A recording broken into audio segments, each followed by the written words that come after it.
like dan subscribe guys.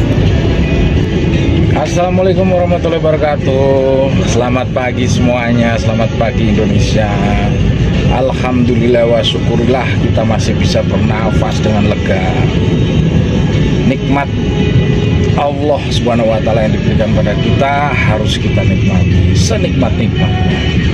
Pagi ini saya mau berkelana lagi nih, sambil berbincang-bincang. Tema pagi ini adalah McLaren. Bukan pembalap internasional ya, tapi McLaren. Ya, banyak cerita tentang McLaren. Jadi kami di Indonesia memang McLaren cukup banyak ya. Dan nanti bahasanya campur-campur nih, nggak apa-apa kan? Indonesia, bahasa Jawa, bahasa.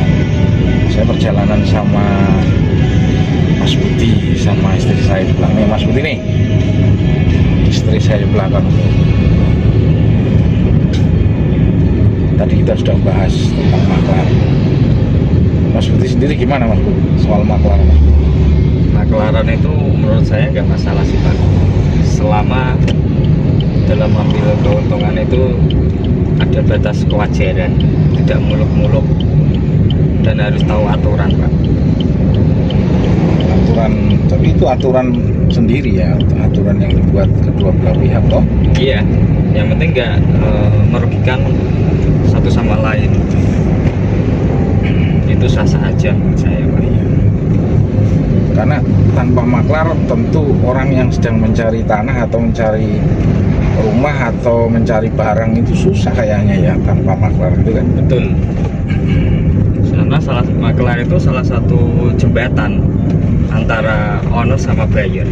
Itu sangat membantu juga. Kadang sih ada yang sistemnya McLaren itu dikasih fee seikhlasnya sama owner maupun buyer. Tapi kadang juga ada yang maklar agak sedikit nakal itu minta mengambil untung sendiri.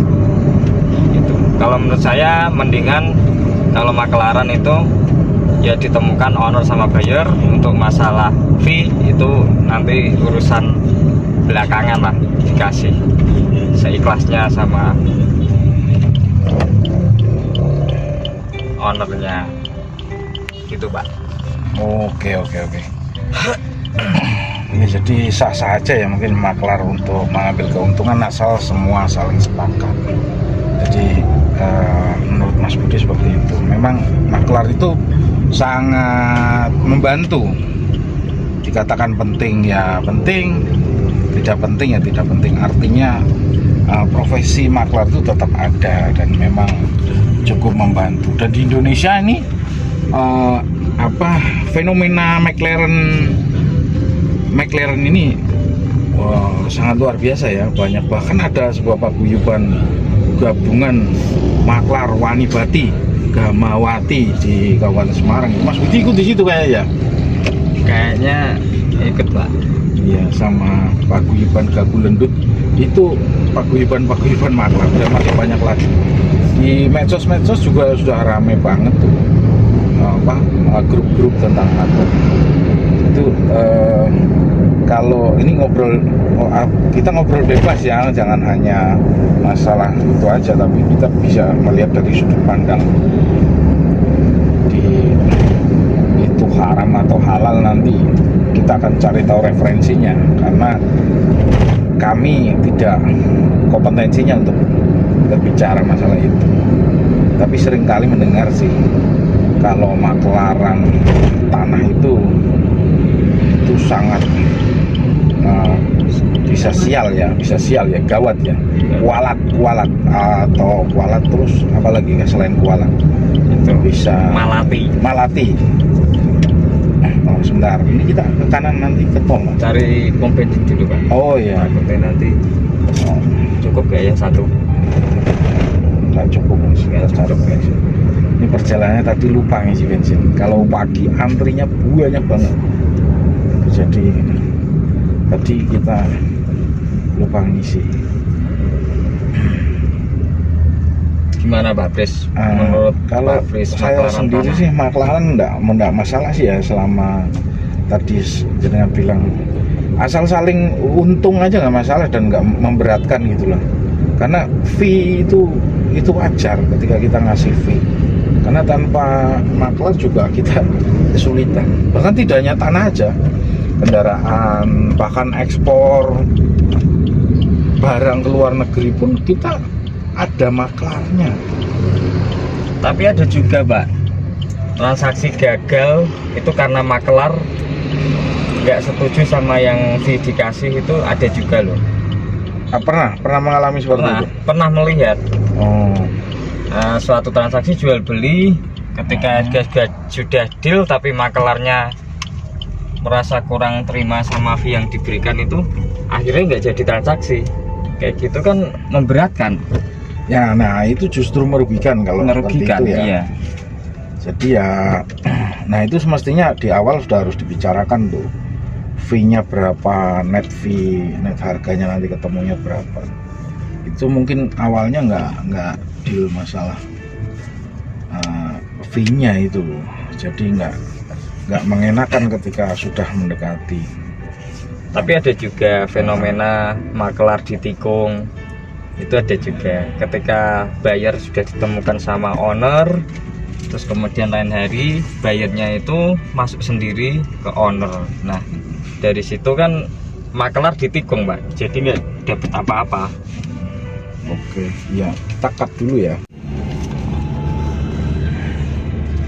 Kita mau masuk tol di tol Ungaran kan? Masuk tol Ungaran, udah sampai Ungaran. Gedung DPRD. Ngobrol lagi.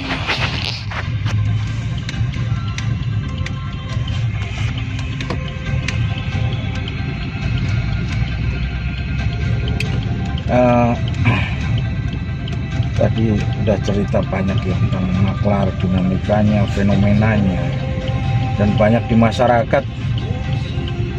Ada yang nggak suka, ada yang suka, ada yang bilang azabnya McLaren tanah itu cukup pedih,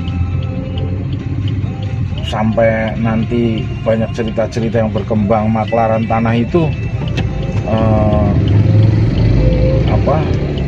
nanti kita diazab, bahkan cerita-cerita bermunculan nanti matanya menjelang mati itu buta, ada segala macam. Ya, tapi itu gila. Ada yang gila, dan itu banyak cerita-cerita di masyarakat berkembang seperti itu. Mungkin ya dihubung-hubungan ya, utak-utik, gatuk-gatuk ya kan, di orang-orang Jawa itu kayak gitu tuh. Atau dipas-paske utak-utik gatuk itu, atau bisa jadi itu